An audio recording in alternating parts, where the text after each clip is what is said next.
Is Africa truly rising?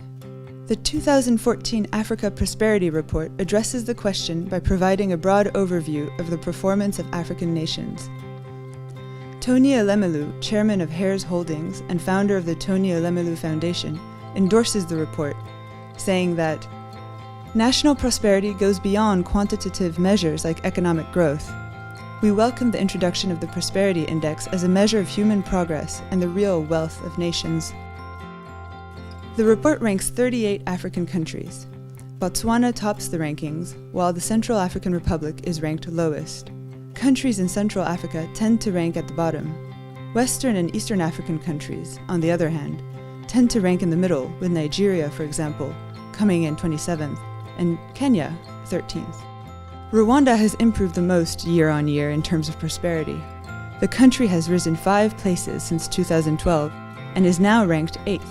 Malawi has fallen 11 places since 2012 and now ranks 20th in overall prosperity. This has partly been driven by a fall of 18 places in its economy sub-index and a drop of 20 places in its social capital sub-index. On average, prosperity in Africa has been rising since 2012. Every country in Africa has risen in at least one sub-index since 2012. This increase in prosperity has been driven mainly by improvements in the economy and entrepreneurship and opportunity. African countries score badly in health, but have improved in the past years. The most worrying message is in safety and security, where African countries perform badly and the situation has worsened in the past years. Given its multidimensional nature and its rankings based on both wealth and well-being, this report provides a comprehensive view of the current situation in Africa and investigates the potential of future prosperity in the continent. As African economies grow, many governments will wish to ensure that the fruits of growth benefit a majority of the population and contribute to true long-term prosperity. This report examines in detail 3 distinct groups who are often identified as drivers of African prosperity. They are the well-educated, female entrepreneurs, and the middle class. Education enables people to contribute economically and politically. Educated people also report high levels of personal well-being. Enrollment rates in Africa are higher in primary than secondary and tertiary education. In our case study in Tanzania, they are also higher in urban areas and for people from richer backgrounds. Increasing and harmonizing enrollment rates across the entire population is an important goal, but the quality of education is important too. Satisfaction with education is generally low in Africa, though countries differ widely in terms of levels of satisfaction. Improving the basic education system and providing the right set of employable skills remain the biggest challenges for Tanzania and many other African nations. Introducing e-learning and giving more space to indigenous knowledge in the traditional curricula and teaching methods can improve education quality and the relevance of their curriculum. Women continue to be an underused resource in many of the continent's economies, as shown by the percentage of women who own a business. This needs to be addressed in order to release female human capital that could revolutionize the African labor market and the wider business environment.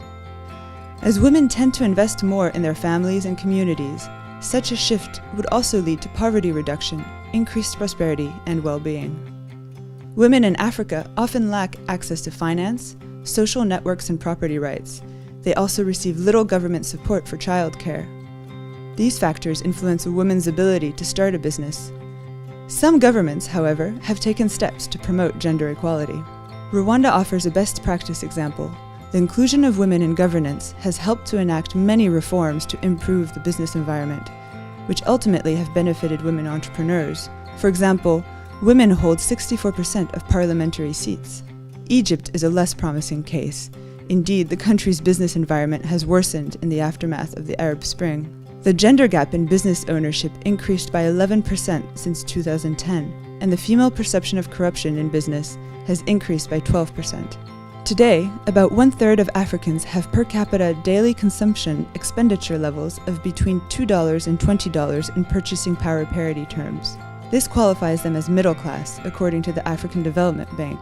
However, a large share of the African population remains locked in the poverty trap. This is of concern, as traditionally the middle class demand from their governments greater accountability and transparency, better education, and a more business-friendly environment.